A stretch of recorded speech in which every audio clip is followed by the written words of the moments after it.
வணக்கம். இது தமிழ்வினின் காலை நேர செய்திகள். முதலில் தலைப்புச் செய்திகள். முள்ளிவாய்க்கால் இனவழிப்புக்கு ஒரு சுதந்திர அரசே பரிகாரம். கனடாவில் இடம்பெற்ற இனவழிப்பு நினைவு நாளில் அமைச்சர் கரி ஆனந்த சங்கரி. கொழும்பில் இன்று விசேட போக்குவரத்து திட்டம் வெளியான காரணம். வடக்கில் அனுர அரசை புறக்கணித்த தமிழ் மக்கள் காரணத்தை வெளியிட்ட நாமல். வளிமண்டலவியல் திணைக்களம் விடுத்துள்ள முக்கிய அறிவிப்பு. கல்வி அமைச்சு வெளியிட்ட முக்கிய அறிவிப்பு. யாழில் நகையை தொலைத்தவரை தேடி நகையை கையளித்த நகைக்கடை உரிமையாளர். கட்டுநாயக்க விமான நிலையத்தில் வெளிநாட்டவர் கைது. தொடர்பான விரிவான செய்திகள். முள்ளிவாய்க்கால் இனவழிப்புக்கு ஒரு சுதந்திர அரசே பரிகாரம் என நாடு கடந்த தமிழீழ அரசாங்கத்தின் பிரதமர் பணிமனை தெரிவித்துள்ளது. 2009 மே மாதத்தில் முள்ளிவாய்க்கால் பகுதியில் சிங்கள அரசாங்கம் நடத்திய இனவெறியாட்டத்தின் நினைவு நாள் உலகமெங்கும் பறந்து வாழும் தமிழ் மக்களின் மனதில் வடுவாய் பதிந்துவிட்ட இனவழிப்பின் துயர நினைவுகளை தமிழ் மக்கள் ஒருங்கிணைந்து நினைவு கூறும் நாள். 2009 இறுதி யுத்த கால பகுதியில் சிங்கள படையால் நடத்தப்பட்ட கொடுமைகள் மனிதகுல வரலாறு வெட்கி தலைகுனிய வேண்டியவை. 21ஆம் நூற்றாண்டில் உலகில் எந்த பகுதியிலும் நடந்திராத பெரும் மானுட இயற்கை அழிப்பை இலங்கை அரச படைகள் தமிழீழ மண்ணில் நடத்தி முடித்திருந்தன. ஆயிரமாய் தமிழ் மக்கள் கொல்லப்பட்டனர். பல்லாயிரக்கணக்கானவர்களுக்கு என்ன நடந்தது என்பது இன்று வரை தெரியவில்லை. பெரும் குண்டுகள் பொழிந்தும் துப்பாக்கி குண்டுகளால் துளைத்தும் எங்கள் மக்கள் கொல்லப்பட்டனர். நடந்தவர்கள் மீதும் படுத்திருந்தவர்கள் மீதும் ஓடியவர்கள் மீதும் ஒளிந்திருந்தவர்கள் மீதும் கலைத்து ஸ்ரீலங்காவின் அரச படை கொடும் மனித வேட்டையை நிகழ்த்தியது. முள்ளிவாய்க்கால் இனவழிப்புக்கு ஒரு சுதந்திர அரசே பரிகாரம் என தெரிவித்துள்ளது.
கனடாவில் இடம்பெற்ற இனவழிப்பு நினைவு நாள் நிகழ்வில் கனேடிய பொது பாதுகாப்பு அமைச்சர் கரி ஆனந்த சங்கரி பங்கேற்றார். அந்த வகையில் கனடாவின் ஒட்டாவா நகரில் இடம்பெற்ற இனவழிப்பு நினைவு நாளில் கனேடிய பொது பாதுகாப்பு அமைச்சர் கரி ஆனந்த சங்கரியும் கால்டன் தேர்தல் தொகுதியில் வெற்றி பெற்ற ப்ரூஸ் பென்ஜோயும் கலந்து கொண்டனர். அதேவேளை தேசிய தலைநகர் பிராந்திய தமிழ் சங்கம், ஒட்டாவா தமிழ் மூத்தோர் மற்றும் ஒட்டாவா தமிழ் கலை தொழில்நுட்ப கல்லூரி ஆகிய அமைப்புகள் குறித்த நிகழ்வுகளை ஏற்பாடு செய்திருந்தன. 16வது தேசிய போர் வீரர் நினைவு நிகழ்வு இன்றைய தினம் நடைபெறவுள்ளது.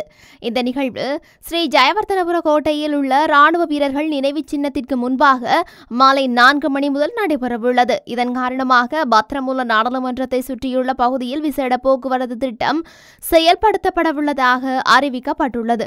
இந்த யுத்த வெற்றி கொண்டாட்டங்களில் ஜனாதிபதி அனுரகுமார திசாநாயக்க கலந்து கொள்ளவுள்ளதாக அறிவிக்கப்பட்டுள்ளது. அதற்கு பதிலாக பிரதி பாதுகாப்பு அமைச்சர் தலைமையில் யுத்த வெற்றி கொண்டாட்டங்கள் நடைபெறும் என்றும் அறிவிக்கப்பட்டிருந்தது.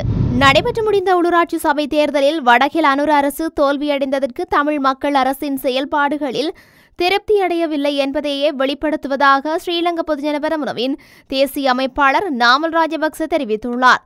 தமிழ் டயஸ்போராக்கள் அல்லர் புலி டயஸ்போராக்களை திருப்திப்படுத்துவதற்காக இந்த அரசாங்கம் பல உபாயங்களை கையாண்டது. அரசாங்கத்தின் செயல்பாடுகள் தொடர்பில் தமிழ் மக்கள் திருப்தியடைந்திருந்தால் உள்ளூராட்சி சபை தேர்தலில் வடக்கில் தேசிய மக்கள் சக்தி வென்றிருக்க வேண்டும். அவ்வாறு நடக்கவில்லை. டயஸ்போராக்களின் தேவை நிறைவேற்றப்பட்டு வந்தாலும் ஆளுங்கட்சி தோல்வி அடைந்தது. வடக்கு மக்கள் கூட்டமைப்புக்குத்தான் வாக்களித்தனர். டயஸ்போராக்களும் ஜனாதிபதி மீது வைத்திருந்த நம்பிக்கை தற்போது இல்லாமல் போயுள்ளது. ஏனெனில் எல்லைகள் அற்ற விதத்தில் பொய்கள் கூறப்பட்டன. வடக்கில் ஒரு கதையும் தெற்கில் மற்றொரு கதையும் கூறப்பட்டது. முன்பு போல அல்லாது தற்போது மக்களுக்கு மொழி ஆளுமை உள்ளதால் வடக்கில் ஒன்றையும் தெற்கில் வேறொன்றையும் குறிப்பிட முடியாது. மக்களுக்கு உண்மை என்னவென்பது தெரியும் என்றார். நாடு முழுவதும் தென்மேற்கு பருவமழை படிப்படியாக நிலை பெற்று வருவதாக வளிமண்டலவியல் திணைக்களம் தெரிவித்துள்ளது. பல பகுதிகளில் வானம் மேகமூட்டத்துடன் காணப்படும் என்று வளிமண்டலவியல் திணைக்களம் தெரிவித்துள்ளது. மேல் சப்ரகமுவ, வடமேல், மத்திய, தென் மற்றும் வடக்கு மாகாணங்களில் அவ்வப்போது மழை அல்லது இடியுடன் கூடிய மழை பெய்யக்கூடும் என எதிர்பார்க்கப்படுகின்றது. மேல் மற்றும் சப்ரகமுவ மாகாணங்களிலும் காலி, மாத்தறை, நுவரெலியா, புத்தளம் மற்றும் கண்டி மாவட்டங்களிலும் சில இடங்களில் 100 மில்லிமீட்டருக்கும் அதிக கனமழை பெய்ய வாய்ப்புள்ளதாகவும் வளிமண்டலவியல் திணைக்களம் குறிப்பிட்டுள்ளது. வடமத்திய மாகாணத்திலும் இடைக்கிடையே மழை பெய்யக்கூடும் என தெரிவிக்கப்பட்டுள்ளது. நாட்டின் ஏனைய பகுதிகளில் மாலை அல்லது இரவு நேரங்களில் மழை அல்லது இடியுடன் கூடிய மழை பெய்யக்கூடும் என்று எதிர்வு கூறப்பட்டுள்ளது. வடமேல், வடமத்திய, வடக்கு மற்றும் தென் மாகாணங்களிலும் திருகோணமலை மாவட்டத்திலும் அவ்வப்போது மணத்தியாலத்துக்கு மணிக்கு 30 தொடக்கம் 40 கிலோமீட்டர் வேகத்தில் பலத்த காற்று வீசக்கூடும். இடியுடன் கூடிய மழை பெய்யும் வேளைகளில் அப்பிரதேசங்களில் தற்காலிகமாக பலத்த காற்றும் வீசக்கூடும். மின்னல் தாக்கங்களினால் ஏற்படக்கூடிய பாதிப்புகளை குறைத்துக் கொள்ள பொதுமக்கள் தேவையான முன்னெச்சரிக்கை நடவடிக்கைகளை எடுத்துக் கொள்ளுமாறு வளிமண்டலவியல் திணைக்களம் அறிவுறுத்தியுள்ளது. உயர்தர தொழில் பாடத்துறையின் கீழ் 12ஆம் தரத்தில் மாணவர்களை அனுமதிப்பதற்கான விண்ணப்பங்கள் கோரப்பட்டுள்ளது. குறித்த விடயம் கல்வி, உயர்கல்வி மற்றும் தொழிற்கல்வி அமைச்சு வெளியிட்டுள்ள அறிக்கையில் தெரிவிக்கப்பட்டுள்ளது.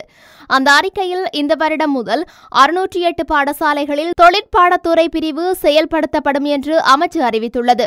இந்த பாடப்பிரிவிற்கு மாணவர்களை சேர்க்கும் போது காப்போத சாதாரண தரத்தில் சித்தியடைய தவறியது கருத்திற்கொள்ளப்படாது என்று கல்வி அமைச்சு தெரிவித்துள்ளது.